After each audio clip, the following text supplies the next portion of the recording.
സർക്കാരിൻ്റെ ആയാലും കേന്ദ്ര സർക്കാരിൻ്റെ ആയാലും ഇതുമായി ബന്ധപ്പെട്ടുള്ള ആനുകൂല്യങ്ങൾ നമ്മുടെ അംഗങ്ങളുടെ ഇടയിലേക്ക് എത്തിച്ച് അവരെ സമൂഹത്തിൽ നല്ല നിലയിൽ വാർത്തെടുക്കുക എന്നുള്ള ലക്ഷ്യവുമായി ബന്ധപ്പെട്ടാണ് നമ്മുടെ അക്ഷയശ്രീയുടെ പ്രവർത്തനങ്ങൾ നടക്കുന്നത്.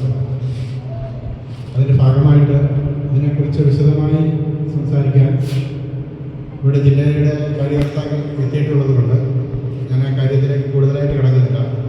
എന്നിരുന്നാലും ഇത്തരം ക്ലാസ്സുകളിലൂടെ നമുക്ക് കിട്ടുന്ന അറിവും നമുക്ക് കിട്ടേണ്ട ആനുകൂല്യങ്ങളെക്കുറിച്ചും നമ്മൾ വ്യക്തമായി മനസ്സിലാക്കിക്കൊണ്ട് നമ്മുടെ സംഘങ്ങൾ കൂടുതൽ ഊർജ്ജസ്വലമായി മുന്നോട്ട് പ്രവർത്തിക്കാൻ വേണ്ടിയിട്ട് നമ്മൾ ഓരോരുത്തരും ശ്രമിക്കണം എന്ന് മാത്രം പറഞ്ഞുകൊണ്ട് അധികം ഞാൻ നീട്ടുന്നില്ല. കാരണം നമുക്ക് സമയം അധികമില്ല. കുറച്ച് സമയങ്ങൾ കൊണ്ട് നമ്മുടെ പരിപാടികൾ അവസാനിപ്പിക്കണം. അതുകൊണ്ട് ഈ ഇവിടെ വന്നിരിക്കുന്ന